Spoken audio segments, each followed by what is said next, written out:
Dodge City and in the territory on West, there's just one way to handle the killers and the spoilers, and that's with a U.S. Marshal and the smell of Gunsmoke.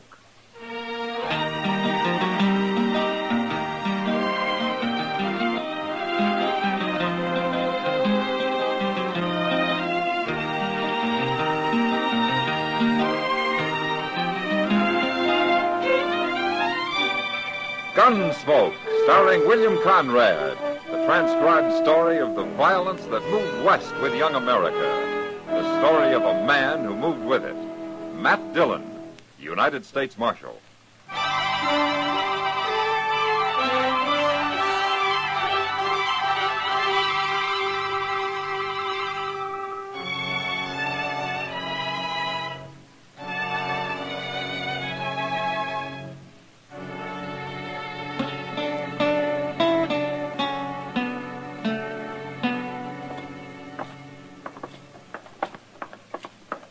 Where are we going, Mr. Dillon? Well, I don't know where you're going, Chester, but I'm going to get myself a haircut. Hey, I need a haircut, too. It costs 2 bits these days, you know. Well, I didn't say I was going to get one, Mr. Dillon. Not till the weather gets hot, anyway. Well, I hope you're saving up for it, Chester. You know, a man oughtn't to have to spend money on things like haircuts. Well, then why don't you get married and let your wife cut it for you? Mr. Dillon, that'd be like buying a whole cow just to get one piece of steak. You know, Chester, I got an idea your hair's going to get longer and longer. Look, it's no more than down to my nose now. Excuse me, mister. What's the matter with you? Can't you see good? I was looking at my hair. Well, maybe you could look at it easier if I scalped you. All right, now just take your hand off that knife, mister. I said I was sorry. Anybody bumps into Lou Quiller better be sorry. Take it easy, mister. He didn't hurt you. What are you cutting in on this for? There's enough fighting in Dodge without anything as silly as this. What do you care about how much fighting there is? That's my job. I'm a U.S. Marshal. Oh. Did you say your name's Quiller? You never heard it, Marshal. I ain't wanted nowhere. Maybe not. But the way you're going, you soon will be. Yeah. I'm going to get me a drink. Mean, ain't he? Hey, he's just another hard case, Chester. Dodge is full of them. Well, here's the barber shop. I'll be back at the office in about a half hour. Yes, sir. Right over here, Marshal. Hello, Teeters. You know, you are real lucky, Marshal. This place was full up an hour ago. Oh? You can hang your coat and stuff on the wall there. That's right. right. Now, the rate you're going, Teeters, Dodge will have a lot of pretty respectable-looking citizens by nightfall. A man ought to get his hair cut every month or so, Marshal. Yeah? I keep telling them all that. Here, let me get this sheet across you. Yeah. There we are. But most of them don't care. They'd sooner go around looking like wild animals. And that's what they are, just plain wild animals. Is that They so? don't think of nothing, Marshal, but drinking and fighting and tearing things apart. Oh, have a chair, young fella. I'll be ready for you in a few minutes. I don't want a haircut. I want a shave. Well, I'll take care of you. Just hang your coat up right there next to Marshal Dillon's. Marshal Dillon. Are you really a marshal, mister? Yeah, that's right. Marshals and sheriffs are one of a kind. Killed my pa. That's what happened. Is that so? Now, who's your pa? My pa's dead. Back in Alamosa. I got a grudge against lawmen. I got a grudge against all of them. Look, fella, why don't you sit down over there? You're awful drunk for so early in the day. You shut up, Barber. So that's your coat over there, huh, Marshal? Yes, it's his. It's going to be real easy. I think I'll shoot me a marshal. Watch. I got a gun under this sheet, fella. No, he ain't. It's pointing right at your belly. Your gun belt's hanging over there under your coat. You can't see it, can you? No. But it's there. You're gambling with your life, fella. You start for your gun and you're going to die. I don't believe you. Now get out of here. Go on. Walk out that door. Slow now.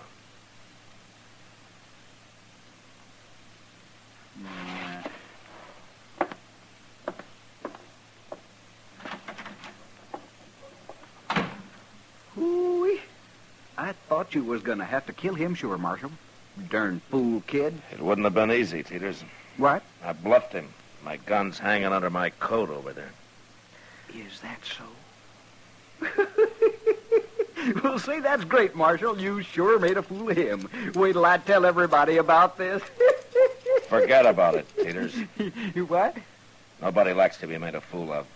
Might drive that boy into doing something to try to prove he isn't one. Oh.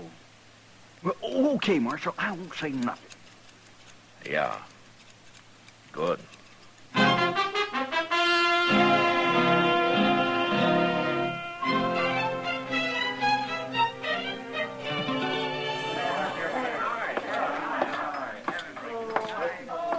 Oh, Sam, give me a beer, huh? Right up, Marshal.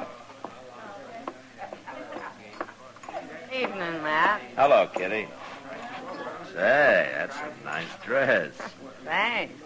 Mr. Jonas down the store ordered it for me. Huh? Came in on the Santa Fe from Kansas City today. You know, Mr. Jonas was going to order me a couple of vests. That was last fall, I think. Here's your beer, Marshal. Oh, thank you, Sam. Oh, say, I heard about you at the barber shop today. Oh, you did? Teeters has been telling everybody about it. Yeah, I told him to keep it quiet. Oh, he should have. That boy's name's Dave Robbins. He was in here a while ago, and everybody was laughing at him about it. Yeah? He said he was going to dig Teeters' tongue out of his head. I think that's how he put it. When did he leave, Kitty? Just a little while ago. With that ornery-looking Lou Quiller. Quiller. Yeah. Now, how did they happen to get together? Well, you think there might be trouble, Matt? I better go find young Robbins, Kitty. I'll see you later. Sure.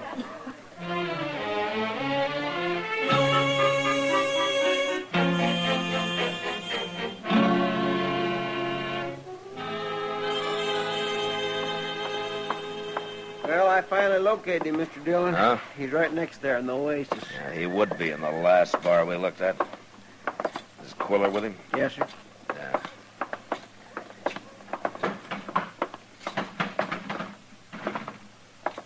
There's Dave, Mr. Dillon. He's sitting alone now. Now, will you stay here, Chester? Yes, sir.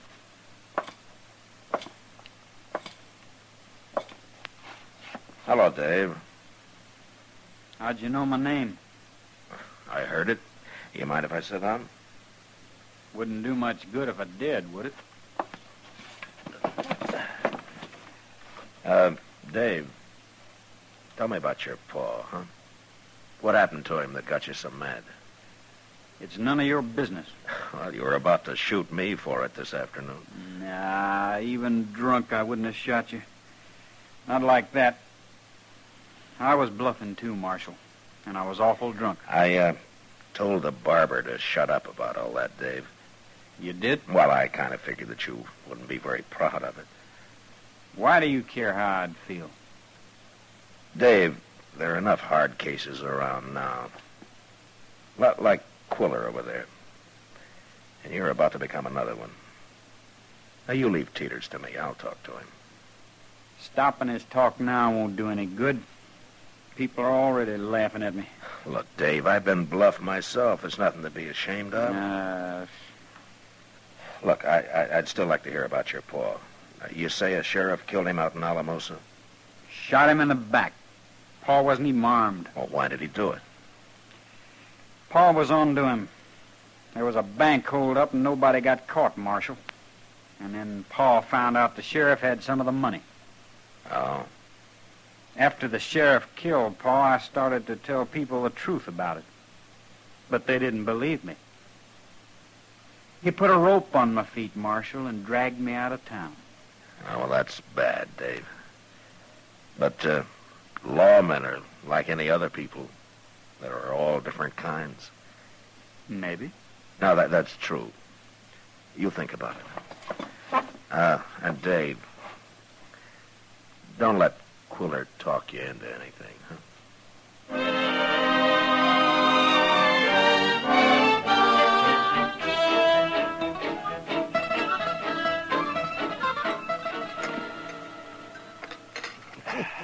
And I'll have me some more of those chili peppers, Matt. Okay. There you are, Doc. Thank you. You know, those peppers will make your hair straight, Doc. Oh, 10 years ago, they might have. You know, you must have been quite a lady killer then.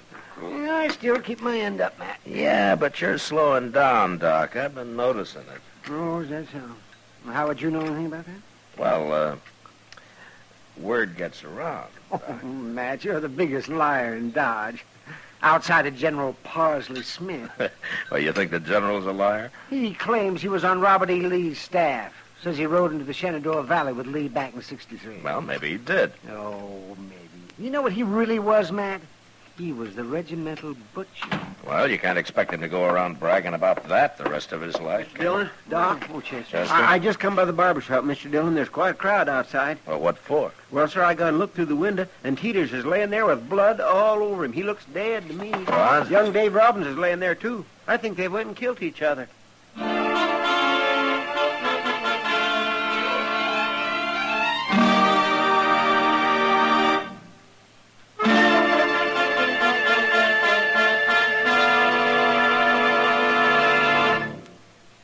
We will return for the second act of Gunsmoke in just a moment. But first, because millions in Europe and Asia still have need for clothing and food relief, and because nonprofit CARE still sends more food and clothing per dollar spent, continue to give the CARE way for the relief of misery in foreign lands.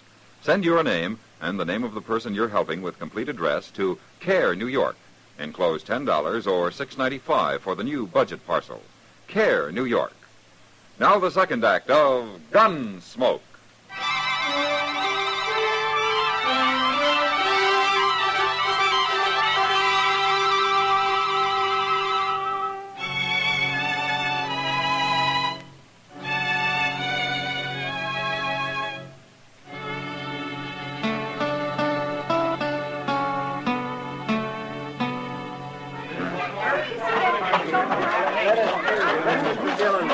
All right, let the doc through here, please, will you? Yeah, let me through. Pardon me, please. Will you let us through? I think the door is locked, Mr. Dillon. Stand back a little, I'll kick it open. Stand back here. Okay, Doc, go on in. All right. Chester, you stay by the door and keep everybody out. Yes, sir. All right, so here. Looks like they had quite a fight here, Matt. Well, let's find out if they're dead, Doc. Take a look at Teeters first. All right, we'll see now. Yes, I thought so. What? He's got a broken jaw, Matt. Well, that wouldn't kill him. His neck's broken, too. And he's dead. Oh, poor fella. All right, let's look at Dave Robbins there. Let's see. He isn't dead. I can see him breathing. He's got a lump on the back of his head, that's all. Dave, wake up. Oh, yes. Oh, he must have fallen and hit his head, Matt. Open your eyes, Dave. Doc. Yes, you're all right. Here, just sit up a little bit here. Oh, he hit me, Doc. He hit me with his gun. There's no gun here, Dave, except yours. And I think I better take that right now. Marshal, Teeters is dead, ain't he? Yeah, he's dead. You must have hit him awful hard, Dave. You broke his neck. I didn't hit him. I tried to stop it. What happened, Dave? I didn't want to come here at all, but Quiller talked me into it. Quiller, huh? Yeah, he said we'd scare him a little and make him stop talking about me. But then Teeters didn't scare, and Quiller started beating him up. I tried to stop him, Marshal. Well, you're the one that's been threatening Teeters, Dave. What's Quiller care about him? I don't know. I don't know why he did it. You're going to have a hard time convincing anybody of that story, Dave. You believe me, Marshal? When we find Quiller, I'll know whether to believe you or not. He won't be in Dodge. Not now. Well, you got any idea where he might be?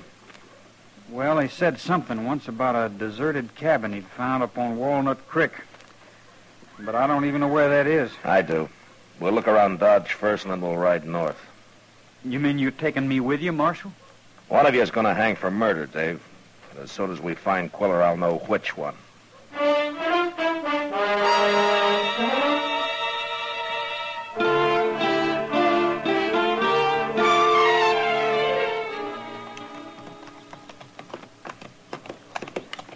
maybe Quiller ain't running at all, Mr. Dillon. Maybe he was coming up here anyway. No reason why he should run. He isn't guilty, Chester. I might have known nobody'd believe me. Nobody ever has. Oh, you ain't hung yet, Dave. Hey, look. There's a cabin. The one Quiller told me about is hid under a bluff of some kind. Well, there's people in this one. A woman out back there. See her? It's not much of a cabin. Pull up, boy. Oh. Oh. Let's leave the horses here.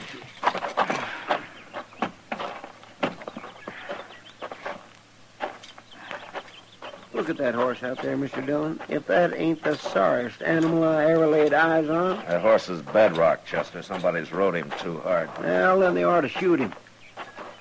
Hello, ma'am. Who are you? My name's Dillon, ma'am. Is your husband around?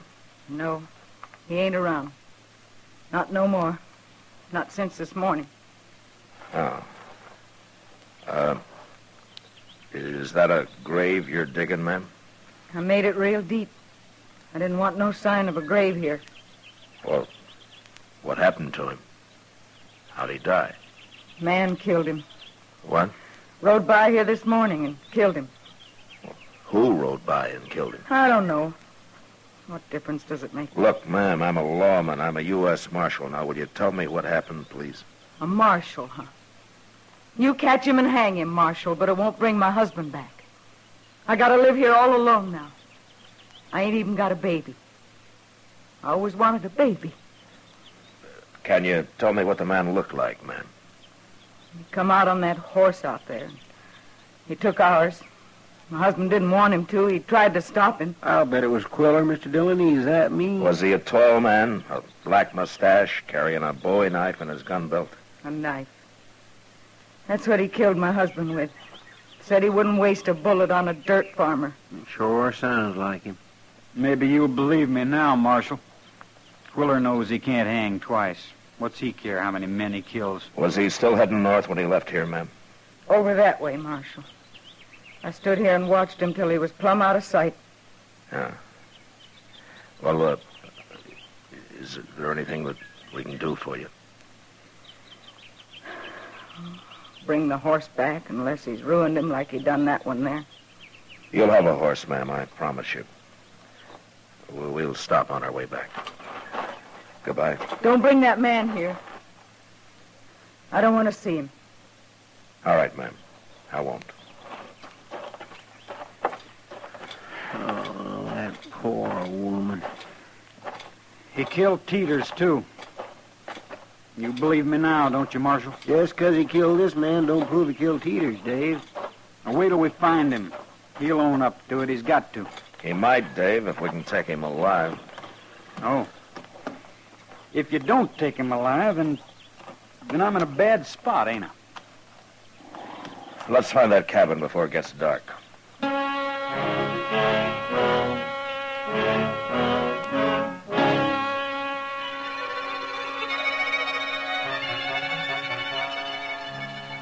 Ain't he ever coming back, Chester? Mr. Dillon knows what he's doing, Dave. Doggone it, take it easy.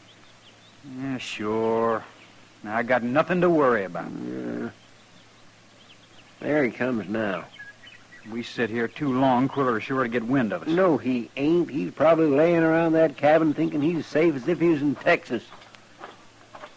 What'd you find, Marshal? Well, he's there, all right, but he's getting ready to move on. How you know? He's saddling his horse. Well, how are we going to stop him? Without shooting him, I mean. That's a long chance, but maybe we can surprise him and get the drop on him.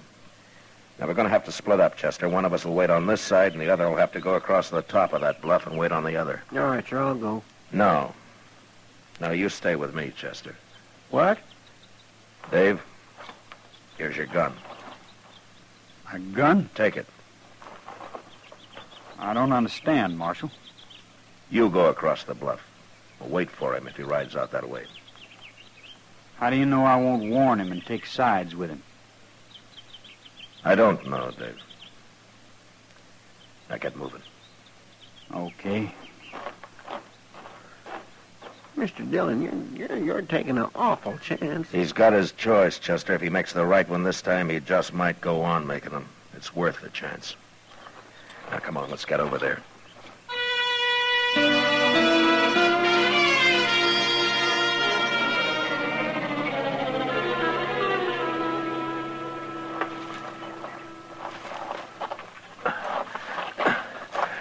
All right, Chester, this is far enough. Quiller's getting on his horse. If he rides this way, we'll throw down on him at the same time. He might be surprised enough to give up. He's mounted. Yeah. Hope, look. He's going the other way. I sure hope Dave's going to stop it. There he is. Hold it, Quiller. Get your hands up. No, you don't. Come on, Chester.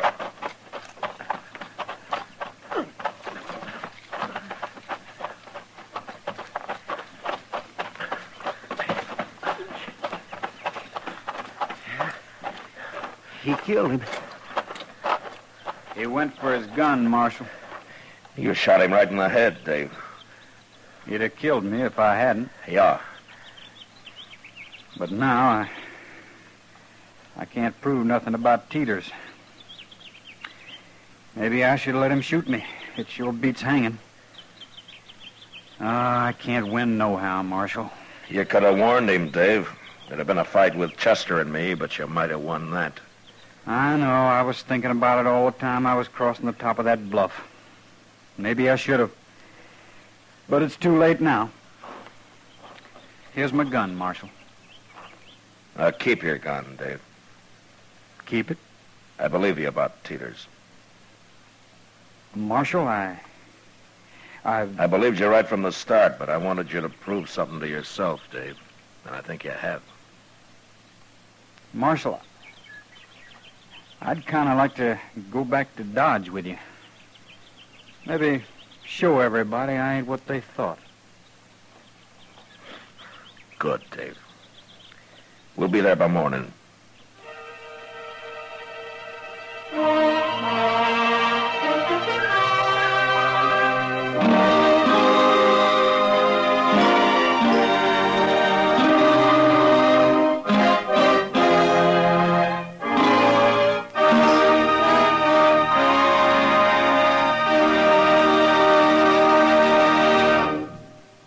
Gunsmoke, transcribed under the direction of Norman Macdonald, stars William Conrad as Matt Dillon, U.S. Marshal. Tonight's story was specially written for Gunsmoke by John Meston, with music composed and conducted by Rex Corey. Featured in the cast were Sam Edwards, Harry Bartell, Edmund Penny, and Vivi Janis. Parley Bear is Chester, Howard McNear is Doc, and Georgia Ellis is Kitty. Join us again next week as Matt Dillon, U.S. Marshal, fights to bring law and order out of the wild violence of the West in Gunsmoke.